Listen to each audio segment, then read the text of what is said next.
One simple practice for men is to start just noticing the raw sensations in your body. Ooh, my belly feels really tight right now. My shoulders feel heavy. I have an ache in my forehead. These different things that a lot of us will just blow right by as men. But as we slow down and attune to them in ourselves, can reveal so much information, because really, in my world, all emotional content starts as physical sensation. So as we start to get aware of the physical sensation, we're actually starting to attune to the emotions inside ourselves. Hi, everyone. Welcome back to another episode of Nourished Inside Out. I am here with Jason today. Jason is a men's embodiment coach, group facilitator, and evolutionary guide. He helps men drop in and wake up to deeper clarity in their life's purpose and relationships. He believes that every man should be in a men's group for the growth and support of opportunities they provide. Thank you so much for joining us today, Jason. Yeah, really excited to be here. Thanks for having me. Absolutely. Do you mind explaining to us what men's groups are and what they entail? Yeah, men's groups are a big passion of mine, and they're a subset of what we call men's work.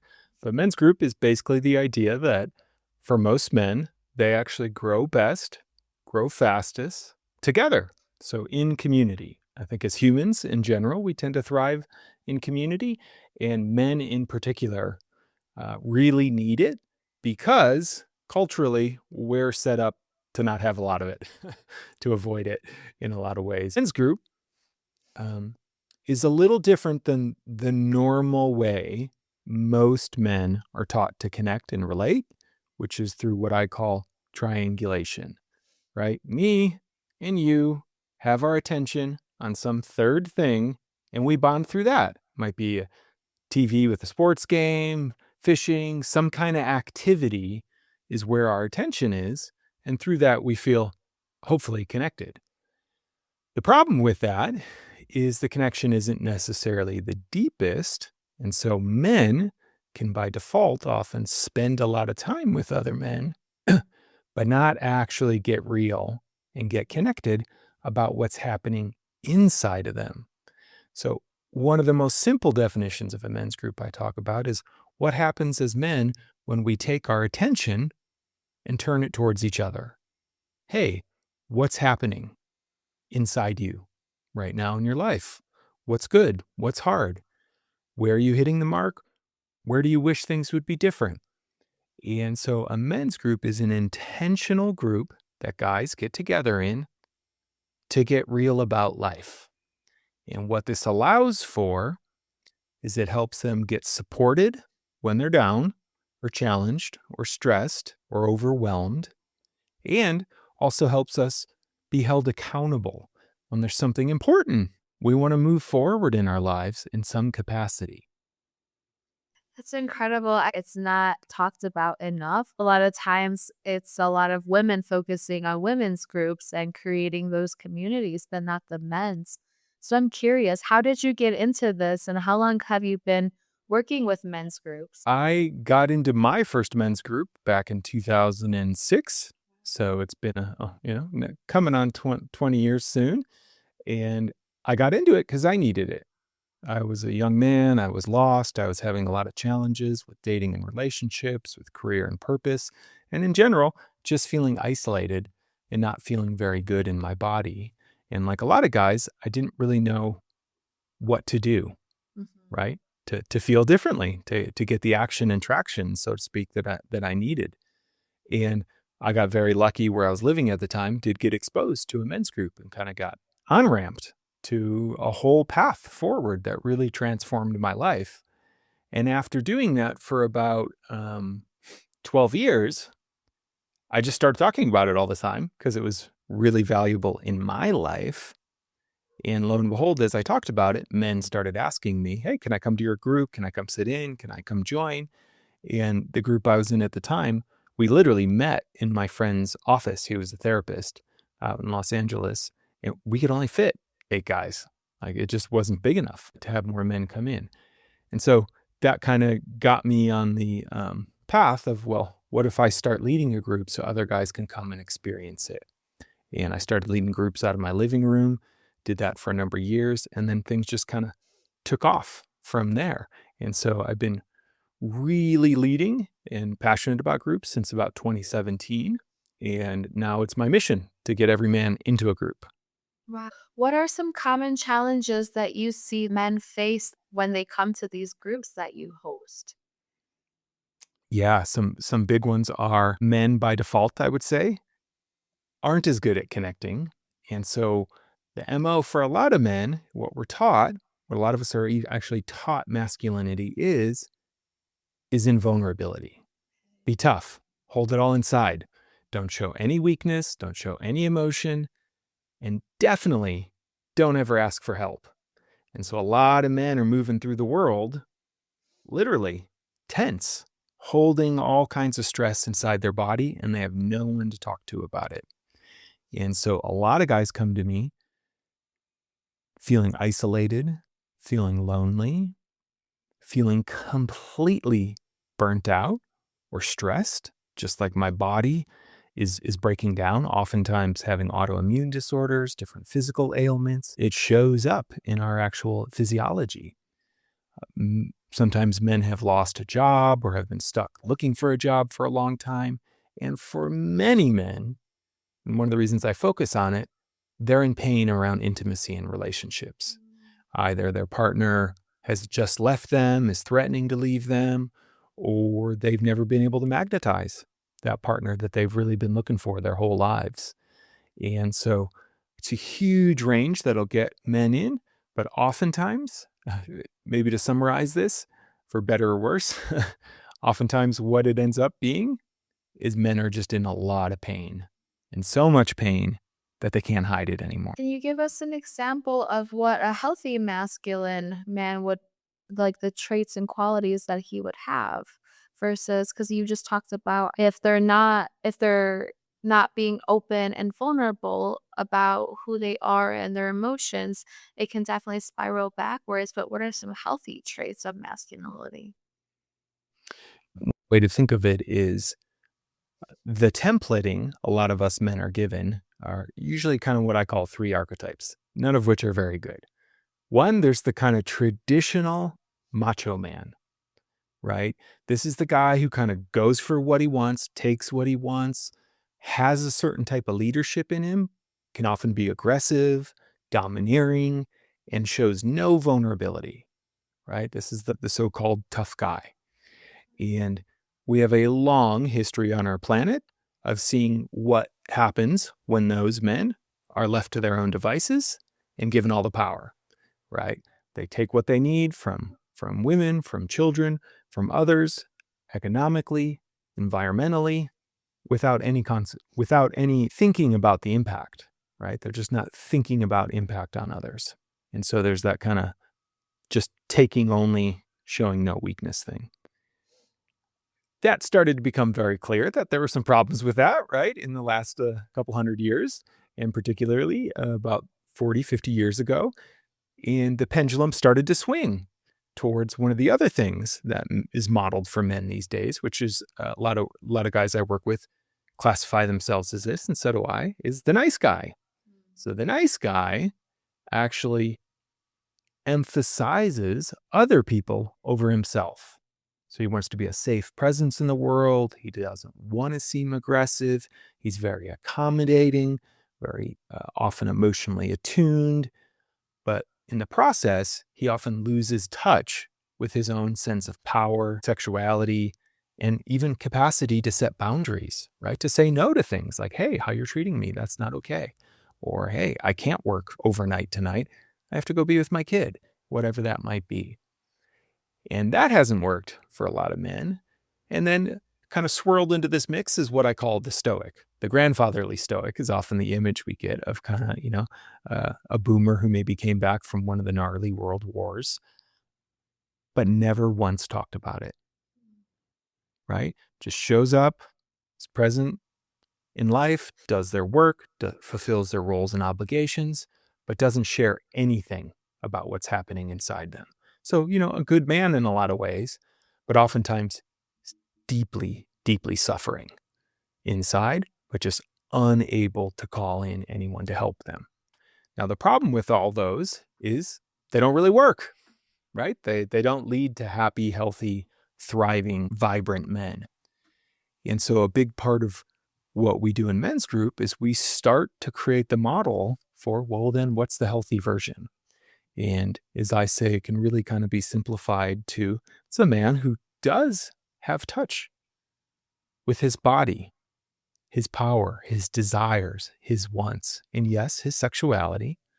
So he's rooted, knows what he wants, is able to say no, but he's also open in his heart, sensitive, attuned, able to feel other people, and very importantly, able to feel himself, to know what's going on inside of himself, and knows that revealing that to the right people, even when it's scary, so even when it feels vulnerable, is often what actually creates the deepest level of connection in life.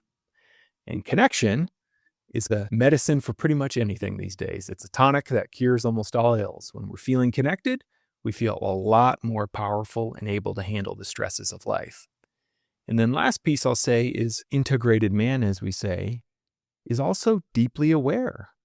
So he's developed his capacity of awareness to be conscious in the moment of himself, the relationships he's in and who he's relating to, and the environment around him. And taking all three of those things into account, he's able to consciously choose where to put his attention to create the most depth in the world. It's pretty simple, and though it's complex to do, sounds simple, but it's a big thing to do. When we have a deeply aware man with an open and vulnerable heart who's also connected to his power, something really magical happens for men. And, I was just telling you before we jumped on, I was just leading a retreat and got to see it. What happens when men step into that fullness of their experience and stop hiding it, stop thinking, oh my gosh, I'm the only one who has this problem and there's something wrong with me, but they bring it forward.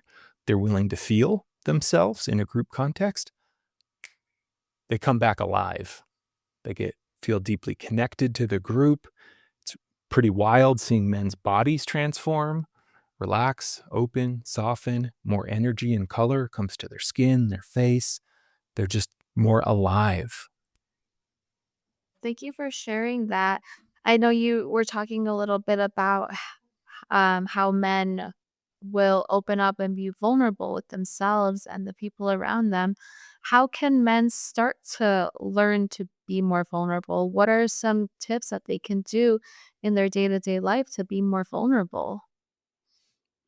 Yeah, first, most obvious thing I'll say is get into a men's group, because one of the fastest ways to learn it is to actually see it. So when it's modeled for us, we realize, oh, I can do that, or even if it feels scary. Most men never had any kind of vulnerability modeled for them, just not something they've ever seen. But on a day to day, yeah, it comes down to really step one for a lot of guys is increasing their capacity to understand what's happening inside themselves. So this can be tough for a lot of men because social media, technology, we have all these things now that want to take us out of the present moment and help us feel better, right? There's constantly a distraction. There's another thing to get on Instagram. There's endless food and porn and alcohol, all these things that men reach to when whatever's happening inside themselves doesn't feel good. We turn to something outside ourselves to try to make ourselves feel better. So a big step for a lot of men is to just start to notice that and pause, right? To actually pause and feel what is happening in my body. And again, a lot of us men don't have any modeling. We actually often don't even have a whole lot of languaging for the emotional component. One simple practice for men is to start just noticing the raw sensations in your body. Ooh, my belly feels really tight right now. My shoulders feel heavy. I have an ache in my forehead. These different things that a lot of us will just blow right by as men. But as we slow down and attune to them in ourselves, can reveal so much information, because really, in my world, all emotional content starts as physical sensation. So as we start to get aware of the physical sensation, we're actually starting to attune to the emotions inside ourselves. So for a lot of men, it's slowing down, checking in, and actually feeling what's happening inside your body. Again, sounds really simple for me to say, but the practice is learning to actually do it as men. I'll share one more piece too for any skeptical men listening right now. They're like, why would I ever do that, right? You're probably aware of, right, the vagal nerve, this bundle of the nerves that go from, can basically connect our brain to our body. And what's interesting about that is they've done research studies now, and you can consider that bundle of nerves. What they found is 80%, 80% of, let's call it that information superhighway, goes from body to brain. Only 20% of that goes from brain to body. So point being, for men, if we're not connecting to our bodies, we are missing out on 80% of the given information available in any moment. If you want to become a more effective leader in your life, in your family, in your relationship, in your career, guess what? We make better choices the more information we have. So if you're not in your body, you're actually limiting the amount of information you're getting, right? There's tons of research around this. They call it our gut instinct, right? And they have found there's actually neurons around our heart and in our guts. So when we talk about, we kind of have three brains, actually. We have our head, our heart, and our guts. And when men are disembodied, we're losing out on the wisdom of two of those other brains. Wow, that's incredible. Thank you for sharing that. Something that you were talking about previously was men also not feeling comfortable or vulnerable in intimacy. How can they be more confident when it comes to intimacy? And what does the feminine actually require from the masculinity and intimacy? Yeah, this is thing. I'm heterosexual, so I mostly work with hetero men. But a lot of these principles actually apply, no matter your orientation. But part of the challenge for most men these days, particularly in heterosexual relationships, is I don't know what I'm supposed to be anymore. Right? For a long time, for better or worse, it was generally enough for a man if he was providing. So if he was bringing in income to the family to sustain it, or his partnership, that was considered enough, right? That was like, okay, I'm holding up my end of the bargain. That started to change radically in the 50s, 60s, and beyond, when thankfully, and this is a very positive thing in my mind, women were liberated from just being housewives and mothers and their biology, right? We were given they were given choice finally to come out into the world and be an individual with their own passions and interests and career and hobbies. And lo and behold, most women have gotten very good at taking care of themselves. And many women are starting to out-earn men. More women are going to college. And so the role that a lot of men were raised with is no longer applicable. It's like, well, she doesn't need me to take care of her. She can take care of herself. So what do I do? Right? That's the edge for a lot of guys, of the realization, well, what most women long for is a masculine presence in the heterosexual sphere of that is grounded and deeply present. Like, I'm here. I'm actually here with you. I'm not lost in my head thinking about something else, not actually in the moment. And I'm not trying to fix you, right? I'm actually with you. Most men, we default to problem solving. So our partner comes to us, hey, I had a hard day. Oh, well, have you thought about doing this or this? And we totally miss them in the process. So for men, part of what we have to learn to do is, yes, why it's important for us to be vulnerable and get in touch with our bodily sensations and feelings is, lo and behold, it's really hard to be present for someone else in their emotions if we're uncomfortable with those emotions. So if we aren't comfortable in grief or sadness or jealousy or anger, we're going to try to get our intimate partner out of feeling that as fast as possible because we can't handle the distress of that. As we go inside and do our work and get more comfortable with that, guess what? We have no problem staying totally present for our partner, no matter where she's at. And that often feels really good to the feminine, right? When we feel a steady, present, masculine figure, it tends to relax everyone around them. Not even just women, right? A grounded masculine presence relaxes all the nervous systems around it in a lot of ways. And so a big part of our work as men is learning, how do I get relaxed in my nervous system, right? How do I not be so wound up all the time or lost in my head all the time? But how do I actually get relaxed and present in my nervous system? Again, guys might be skeptical, but I've worked with hundreds of men at this point, and I can tell you, when men start doing this, their relationships get better, more people are attracted to them, and people trust them more. And what that tends to lead to is they often get paid more money, get promotions, get raises. Like there's massive impacts to this stuff. When we're all gripped and stressed out and lost in our head, it's very hard for people to trust us, especially our feminine partners. And so a man who joins a men's group, what he is doing is he's taking responsibility to get help for his nervous system so that he can show up grounded and present to his feminine partner and not be afraid to take the lead, to support her, to ground her, and also to have fun. That's so valuable. It really does start with a calm nervous system and just really embracing what you're feeling and the situations that you're going through. I remember in our previous conversation that we had, you were talking a little bit about shadow work. Can you explain what that's like and how that can improve a man's masculinity and be more open and vulnerable with themselves? Yeah, this was just the retreat I got back from. And so shadow work is just the process of bringing into the light anything that's unconscious inside of our nervous systems, inside of our hearts, inside of our minds. And what this tends to look like is what's actually running the show for me that might not be conscious of.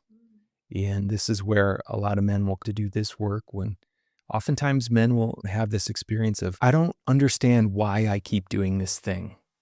I don't want to be doing this thing, getting angry in my relationship or using substances in a certain way or sabotaging my career.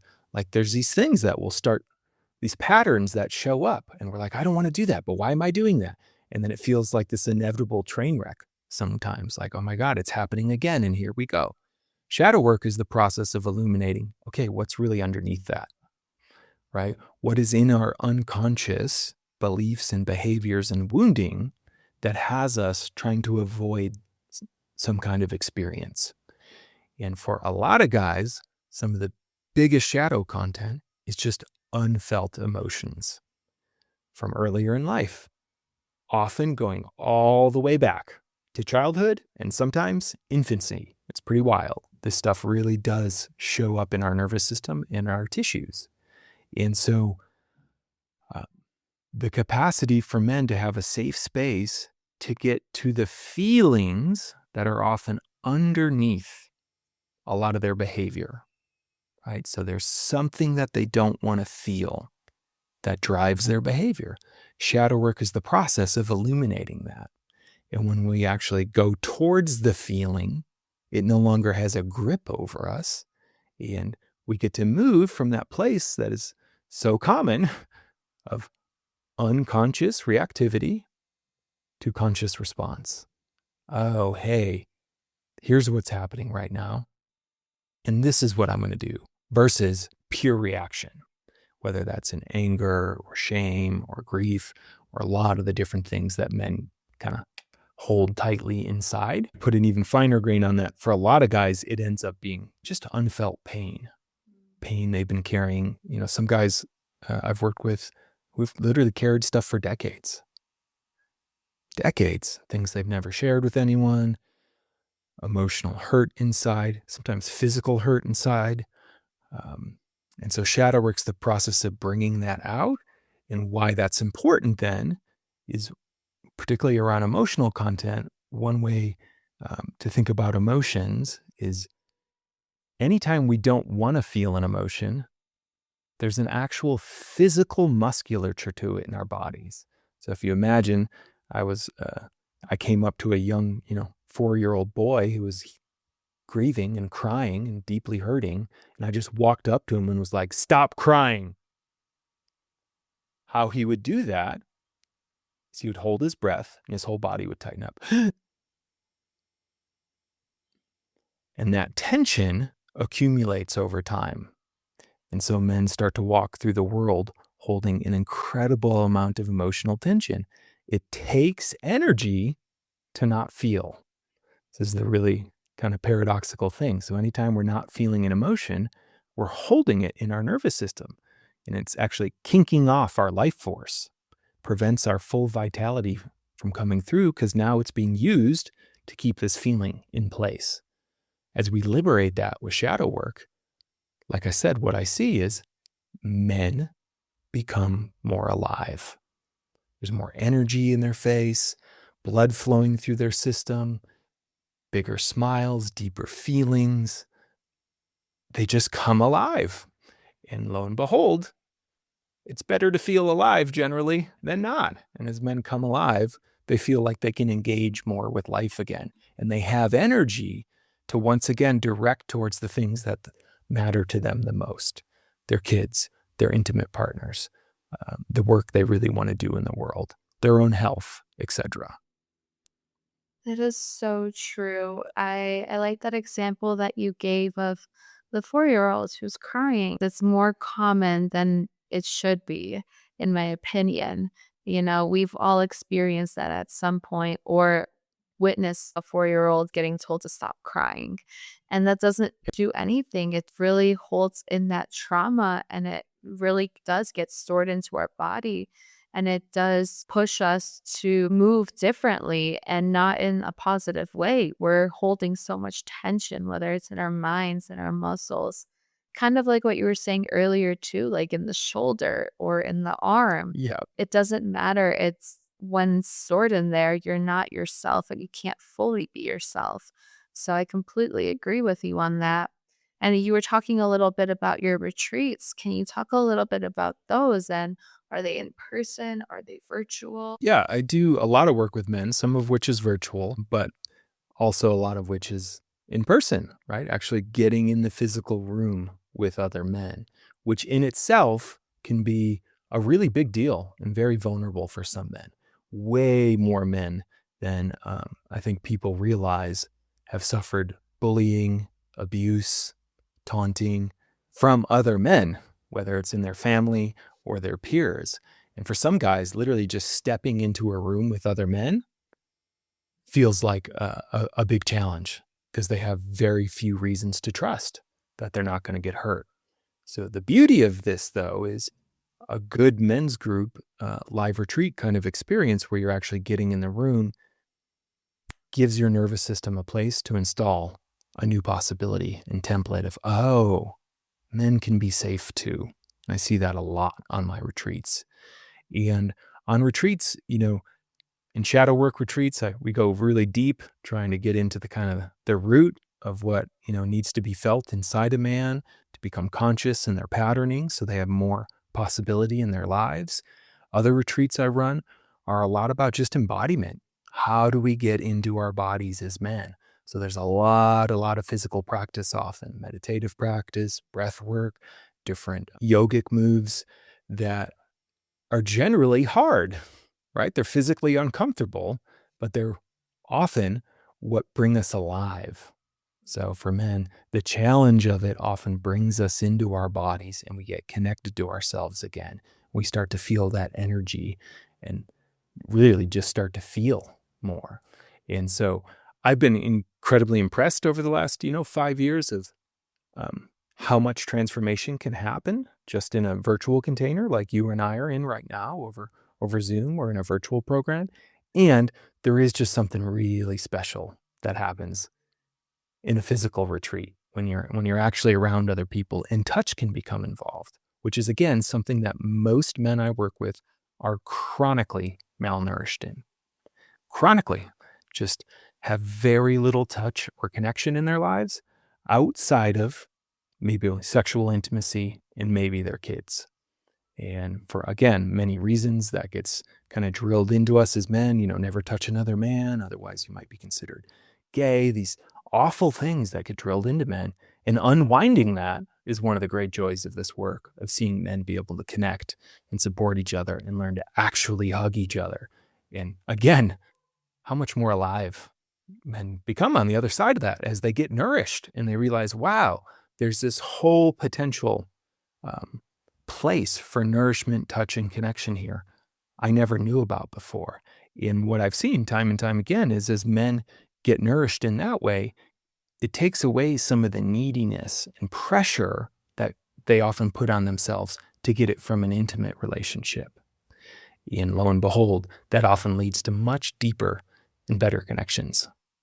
Wow, that's incredible. Thank you so much for sharing that. Before we go ahead and wrap things up, is there any last piece of advice that you would like to share with the audience that is on your mind or that you haven't gone over yet? Yeah, I talk about it as the myth of the lone wolf. So, particularly, I'm here in the States, right? But generally in the West, men are fed this myth of the best man, the toughest man is the lone wolf, the one who figures it out all by himself and never asks for help. And the truth is, it's just a myth. Even in the natural world, the lone wolf is actually the wolf that was kicked out of the pack. And that wolf will die sooner. It won't make it as long as the wolf that's in community. And so we're fed this as men, but it doesn't work, right? I was just reading a research study that men that tend to heavily identify with Stoic principles, right? Not feeling, not sharing, just kind of staying in their head, tend to be more isolated and they commit suicide at a much higher rate. Feeling lonely or isolated, which more and more men are reporting every year, they have shown is just as damaging as smoking a pack of cigarettes a day or being morbidly obese. So these aren't things that are just like, hey, they're going to make me feel better. Your life is literally on the line as a man if you are in too much isolation and falling for this myth of the lone wolf. And what I'm here to say is I can tell you it is much, much easier in community, right? Life gets so much better when we're in connection and when we realize, A, I don't have to do it all alone. It's okay to ask for help. And B, there's nothing wrong with me. All the things I think make me uniquely unsuitable for connection or unworthy of love, I put me in a room with a dozen men, I can point out something a dozen of those men share that they're ashamed of. It turns out there's way more connecting guys, and you're not alone. You don't have to be alone, but you do have to take that vulnerable step of reaching out. That's incredible. Thank you so much for sharing all of that. I know this is going to help a lot of men and a lot of people. So, can you please tell us where can people support you and find you and stay in touch with you? Yeah, best way to keep up with me and my work is at my website, evolutionary.men. I have my own podcast, just all about kind of men's stuff on there. And I have a lot of programs. I have a program if you want to join a men's group. I have a program for dating and relationship. I have a shadow work program. If you're not sure what you want to do, just hop on there, shoot me an email, and we'll get in touch. And, even if you don't work with me, I'm very passionate about helping men find men's groups so I can at least point you to some resources to start to get involved in your local area as well. That's incredible. I'll have all of that linked down in the show notes below so people can stay in touch. Thank you so much for being here, Jason. Yeah, thanks so much for having me, Anita.